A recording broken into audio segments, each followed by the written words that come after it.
Saya Roy Suryo, di saat yang baik ini saya ingin mengaturkan selamat ulang tahun untuk yang pertama untuk Partai Gerakan Rakyat. Moga-moga partai ini bisa kemudian terus berkembang dan membesar demi masa depan dan cita-cita Indonesia. Sekali lagi selamat ulang tahun pertama Partai Gerakan Rakyat. Saya Rismon Hasyiholan Sianipar mengucapkan selamat ulang tahun yang pertama pada 27 Februari 2026 kepada Partai Gerakan Rakyat.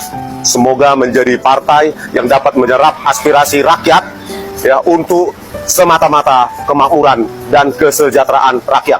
Merdeka! Saya ucapkan selamat ulang tahun kepada Partai Gerakan Rakyat Indonesia.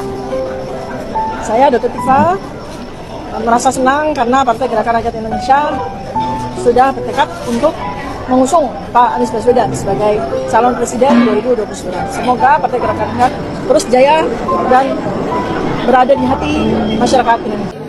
Assalamualaikum. Bapak Anies Baswedan.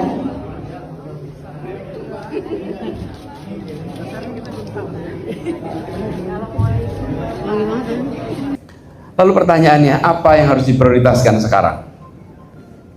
Dalam kondisi tekanan hidup seperti ini, negara tidak boleh sibuk mengejar seremoni dan proyek-proyek yang berbiaya besar, tapi manfaatnya belum tentu dirasakan oleh rakyat. Apalagi kalau menimbulkan beban hutang yang harus ditanggung oleh seluruh rakyat, padahal manfaat proyeknya hanya dirasakan oleh sebagian kecil. Kita ingat pernah ada pembangunan kereta api cepat dari Jakarta ke Bandung, yang menanggung adalah rakyat dari Sabang sampai Merauke, yang merasakan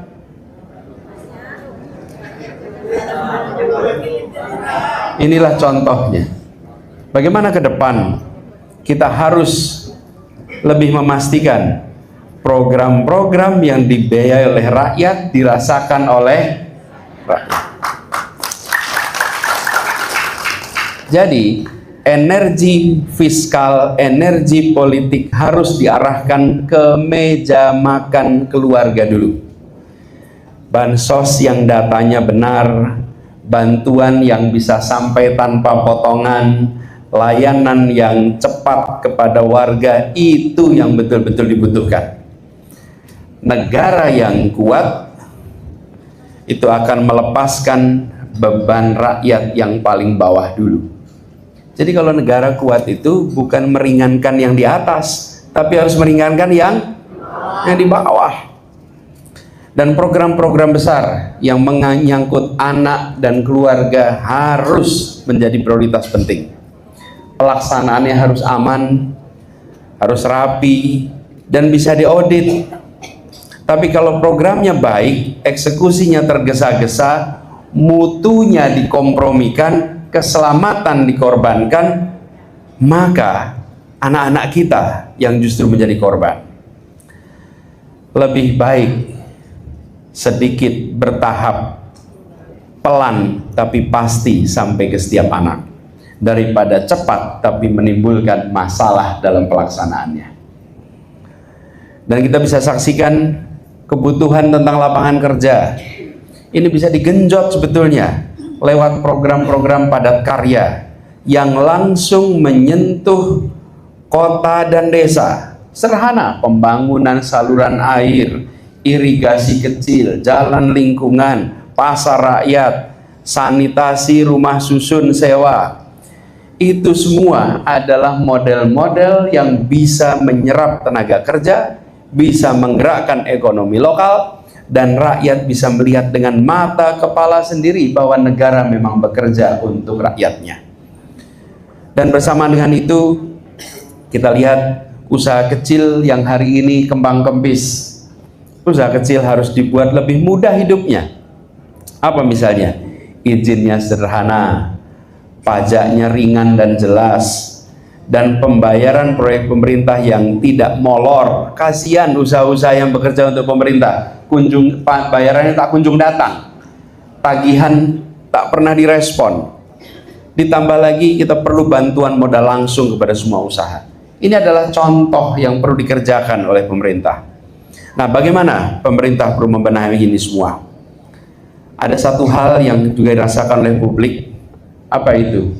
Yang kita tonton, struktur pemerintah makin gemuk, lembaga pemerintah makin bertambah.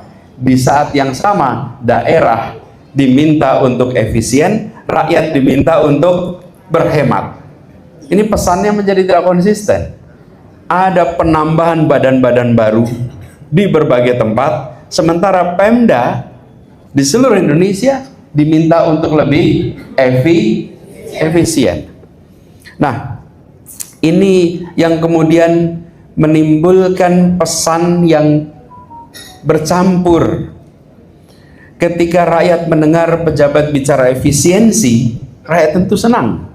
Tapi ketika melihat lembaga dan fasilitas mereka justru bertambah, rakyat jadi bingung. Sebenarnya yang mana pesannya ini? Yang efisien seperti dikatakan, atau yang dikerjakan? Itu sebagai contoh. Ini harus dimulai dengan konsistensi. Bila tidak, kepercayaan akan turun. Ibu sekalian, kita semua sadar, teladan tentang berhemat tidak bisa dimulai dari bawah. Teladan harus dimulai dari yang paling atas. Ada pula kebiasaan yang bikin rakyat sering lelah. Apa itu? Kebijakan diwacanakan, dilempar dulu, jadi ramai, bikin pasar dan dunia usaha bingung, baru kemudian ditarik kembali, dikoreksi. Pola viral dulu, cabut kemudian, sering terjadi seperti ini. Ini tidak sehat untuk kredibilitas kebijakan. Ini tidak sehat untuk iklim politik. Ini tidak sehat untuk iklim ekonomi. Negara yang besar dan menjalankan tugas dengan benar itu harus terdengar suaranya dengan lantang, matang hitungannya, komunikasinya rapi. Itu juga artinya komunikasinya rapi, satu sama lain dibereskan. Jangan pejabat A bilang A, pejabat B bilang B, pejabat... Halo teman, berjumpa bersama saya di Politik Dangi. Kalau kita melihat ya, Partai Gerakan Rakyat ya sekarang sudah berusia 1 tahun teman-teman, semenjak dibentuknya dari Ormas ya. Dan bulan Januari kemarin ya resmi Gerakan Rakyat menjadi sebuah partai. Dan yang menarik adalah yaitu ketika ulang tahun ya, beberapa minggu lalu Gerakan Rakyat mendapatkan ucapan dari Roy Suryo, Dr. Tifa hingga Dr. Rismon Sianipar, teman-teman. Ya, tokoh-tokoh fenomenal atau aktivis fenomenal ya, yang saat ini viral atas keberanian mereka membongkar ijazah Pak Jokowi ya, dan ini membuat geger publik. Dan kalau kita melihat Gerakan Rakyat semakin solid, Gerakan Rakyat semakin menggema ya di Indonesia dan membuat kita ya semakin yakin bahwa Gerakan Rakyat tersebut akan menjadi partai yang besar ya, bisa berkompetisi di pemilu yang akan datang ya. Saya yakin nama besar Anies akan membawa Gerakan Rakyat semakin menjadi partai yang besar, teman-teman. Apalagi Anies ini tokoh yang dikenal sebagai mantan Capres 2024 kemarin, yang mempunyai basic massa yang cukup besar, 25%, ya. Kemudian sekitar 40 jutaan suara, teman-teman, orang yang mendukungnya di pemilu kemarin. Jika setengahnya itu saja, teman-teman, atau seperempat dari 40 juta, ya, maka Anies itu partainya bisa lolos di Senayan. Ya. Ini kan adalah sebuah kesempatan yang sangat luar biasa, kesempatan yang sangat mantap, yang sangat kita nantikan ya, dari Anies Baswedan. Dan saya yakin bahwa Anies akan menjadi seorang presiden ya, di kemudian hari, teman-teman. Semangat Anies untuk membangun negeri bukan hanya ketika beliau menjadi seorang pejabat publik ya, ketika beliau di luar